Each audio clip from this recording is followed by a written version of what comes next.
My lazy son declared he would live with me rent-free forever because parents should never charge their own kids.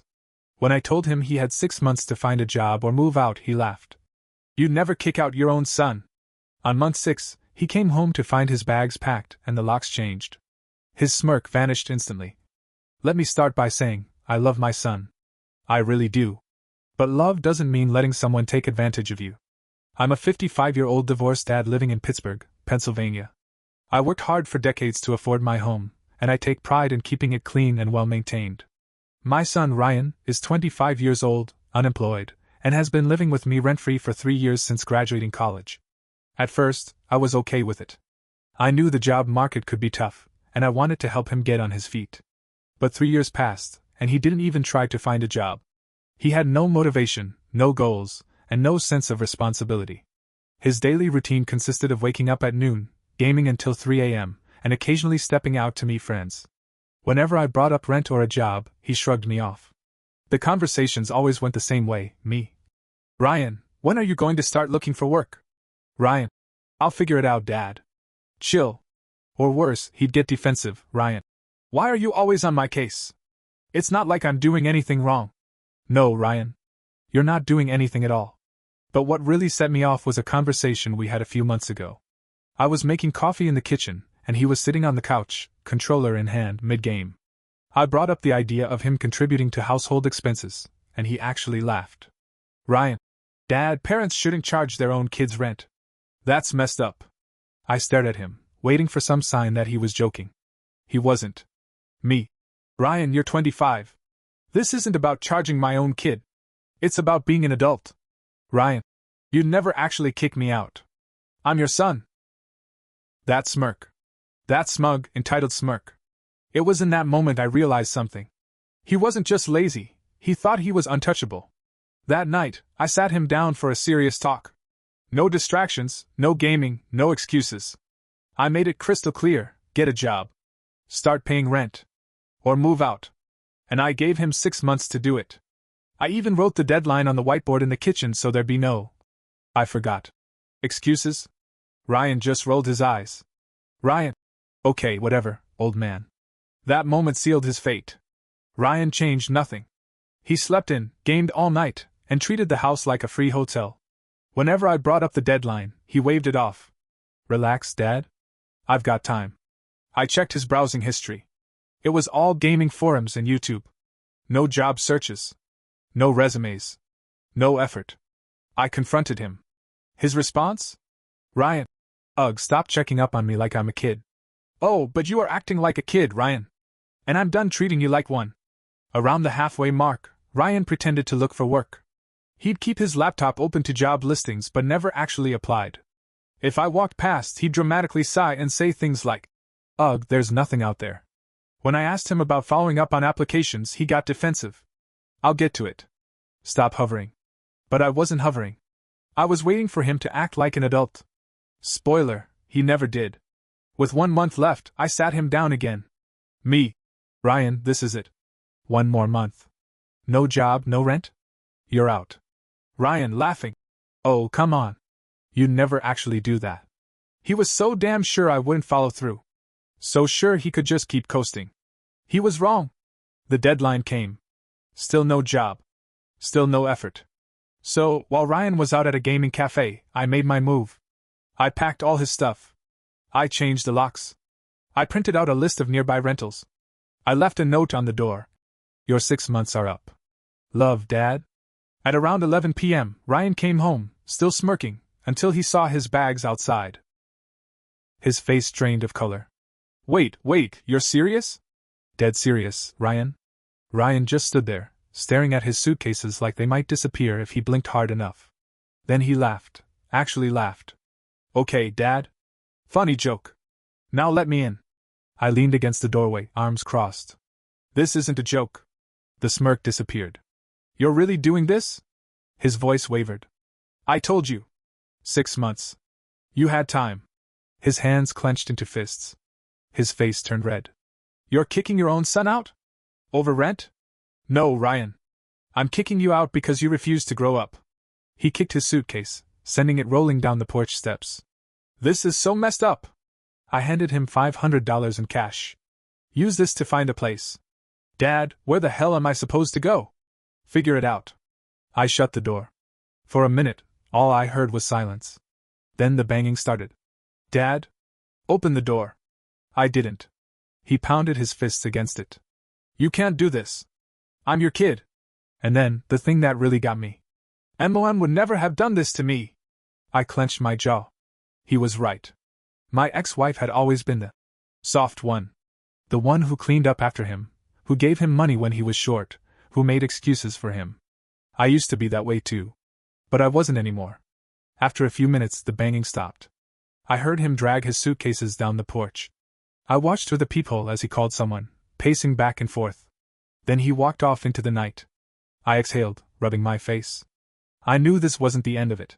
The next morning, I woke up to 50 missed calls from my ex-wife. Here we go. I barely had time to grab my coffee before the phone rang again. How could you throw our son on the street? She screamed the second I answered. Morning, Lisa? Don't morning Lisa me. Ryan is homeless because of you. I sighed. He's not homeless. He has friends. He has options. He just doesn't like them. He's your son. And he's 25, not 15. She wasn't listening. What kind of father does this? He called me crying last night. Ryan? Crying? I almost laughed. The kid who smirked at me just hours ago, calling his mommy the second things got hard? Classic. Lisa went on a full rant, calling me cruel, heartless, abusive. I let her yell. Then, when she finally ran out of steam, I said, You want to take him in? Silence. What? You're mad at me for kicking him out. So, let him live with you. More silence. Lisa? I can't. Her voice was quieter. I don't have the space. Then don't lecture me about it. She hung up.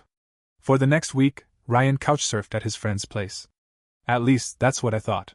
Then, one night, I came home to find him sitting on my porch. In the cold. Ryan. He looked up at me, shivering. Dad. I messed up. I stared at him, waiting. Can I come back in? Just for a little while? I didn't answer. He rubbed his arms. Look, I tried, okay? I applied for jobs. No one's hiring. I knew that was a lie.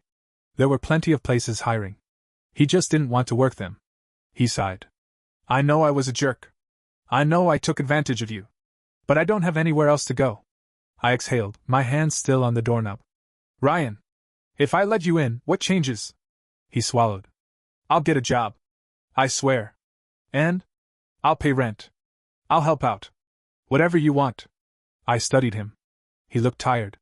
He looked miserable. But was it real? Or was this just another trick? I was about to answer, then the headlights hit the driveway. A car pulled up. Someone got out. Ryan turned pale. I frowned. Who is that? A voice rang out from the dark. Ryan! You better have my money! My stomach dropped. I turned to my son. What the hell did you do? Ryan froze. His face turned pale, eyes darting between me and the shadowy figure stepping out of the car. The man was tall, broad-shouldered, and looked pissed off. He had a heavy jacket on, hands shoved into the pockets like he was holding something. My gut told me this was bad. Ryan! I repeated, my voice lower. What? Did you do? He swallowed hard. Dad, just go inside. Oh, hell no. I stepped down from the porch, placing myself between my son and the stranger. Who are you? The guy ignored me. His eyes were locked onto Ryan. I'm gonna ask you one last time. Where's my money? Ryan visibly flinched. My stomach twisted. Ryan, I said through clenched teeth. What money? He ran a hand through his hair, avoiding my gaze. It's nothing, okay? You owe me $3,000. The man snapped. And I don't have the patience for your excuses anymore. $3,000? I turned on Ryan, grabbing his arm before he could step away. You owe this guy $3,000? For what? Ryan still wouldn't look at me. It's not what you think. The guy scoffed. Oh, it's exactly what he thinks. Your son is a little gambling addict. My blood ran cold. Gambling? I repeated. Ryan's jaw tightened. It's not a big deal. Not a big deal? The man growled. You took money from me, lost every damn cent, and now you're acting like this is nothing? Ryan shrank back. I had never seen him look so small. I turned back to the guy. Look, I didn't know anything about this. But I'm not letting you come to my house and make threats. Oh, this isn't a threat. He interrupted. It's a warning. Ryan's had weeks to pay up. I'm done waiting. I had so many questions I wanted to ask, but one thing was clear. This wasn't some petty loan from a buddy. This was serious. I took a slow breath. Give me a few days. I'll figure something out. Ryan's head snapped up. Dad, you don't have to. Shut up, Ryan. I snapped. The guy studied me for a moment, then nodded once. 3 days. Not a second more. He got back in his car and drove off, leaving us standing in the cold silence. I turned to my son, heart pounding.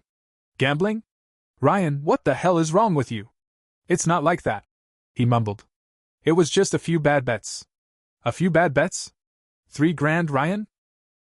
His shoulders slumped. I thought I could win it back. Of course he did. Because that was Ryan's whole life, betting on things working out without putting in the effort. And now, it wasn't just his problem. It was mine. I dragged Ryan inside and slammed the door behind us. Sit down. He sat. I paced, rubbing my temples. How long have you been gambling? He stared at the floor. A few months. How much have you lost? Dad, how much, Ryan? A long pause. Then, quietly. About 10 grand. I stopped pacing. $10,000? He nodded. I actually laughed. A bitter, disbelieving laugh. Where the hell did you even get that kind of money? Some of it was mine. Savings from when I worked in college. But then I started borrowing. Jesus Christ. From who? Ryan swallowed. That guy you just met? And some others. My stomach dropped.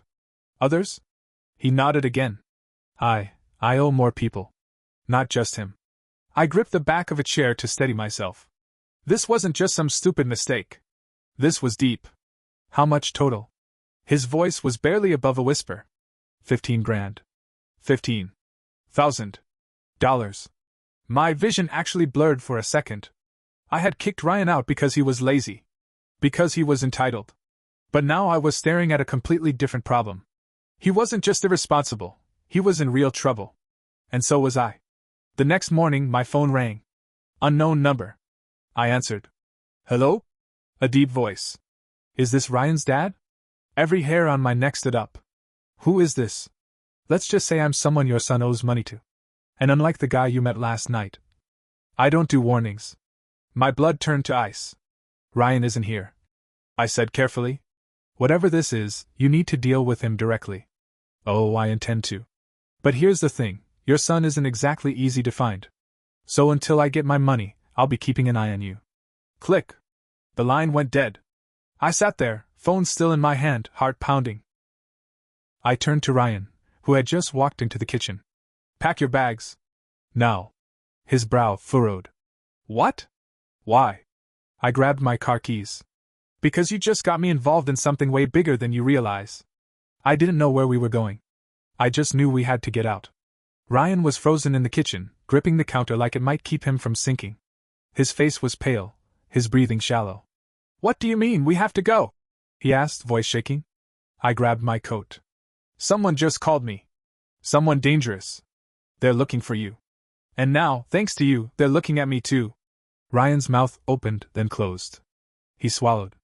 Dad? I didn't think, no? You didn't. I yanked open the hall closet and tossed him a duffel bag. Pack. Now. Where are we even going? Anywhere but here. I could feel it, deep in my gut. This wasn't just a debt anymore. This was a noose tightening around both of our necks. We drove.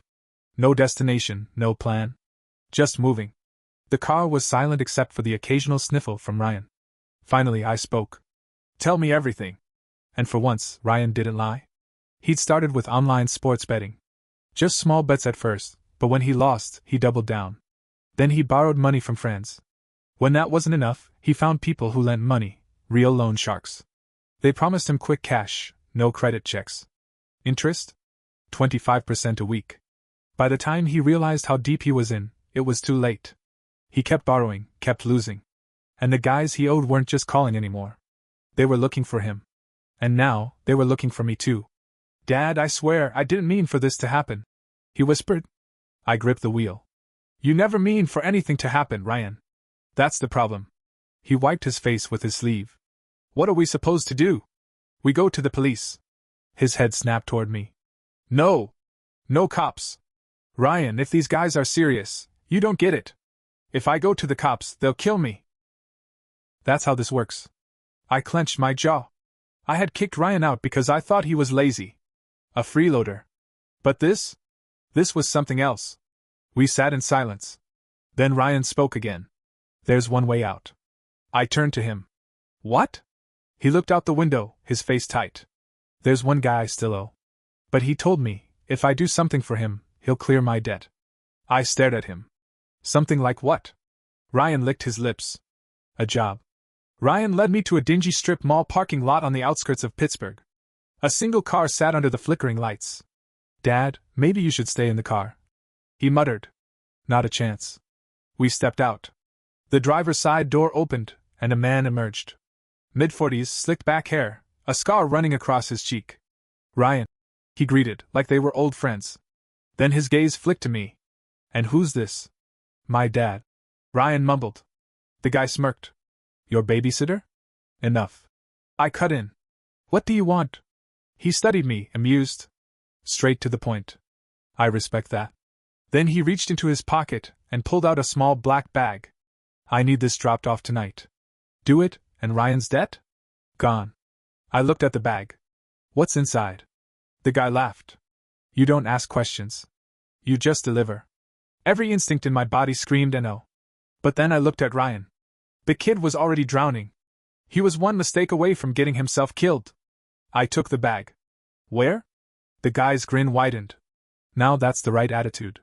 I don't know what I expected, but it sure as hell wasn't driving through the worst part of town at 2 a.m. with a bag that probably had drugs, money, or something even worse. Ryan sat beside me, silent. He didn't ask questions. He just gripped his knees, shaking. I pulled up to the drop-off point. A man stood outside, waiting. Ryan grabbed my arm. Dad, maybe we don't do this. I looked at him. Now you grow a conscience? His lip trembled. This is messed up. I exhaled. You're damn right it is. And then I did something that shocked both of us. I turned the car around. Dad, what the hell are you doing? Getting us out of this. He'll kill me. I gritted my teeth. Let him try. We went straight to the police. Ryan was scared out of his mind, but I didn't care anymore. I was done with the lies. Done with the dodging. Done letting him sink deeper. We told the cops everything. The debts. The threats. The job we were supposed to do. At first, Ryan refused to give names. But when they told him he could either cooperate or face charges, he cracked. Names. Locations. Everything. It turns out, the guy Ryan owed money to wasn't just some thug. He was a major player in organized crime. And we had just given the police everything they needed to take him down. Ryan was put into protective custody for a while. The cops said he wouldn't be completely off the hook, but if he cooperated, they'd work with him. As for me, I went home. Alone. The house felt too quiet. For the first time in years, I didn't have Ryan's messes to clean up. His dirty dishes in the sink. His laundry piling up. His gaming headset left on the couch. And I should have felt relieved.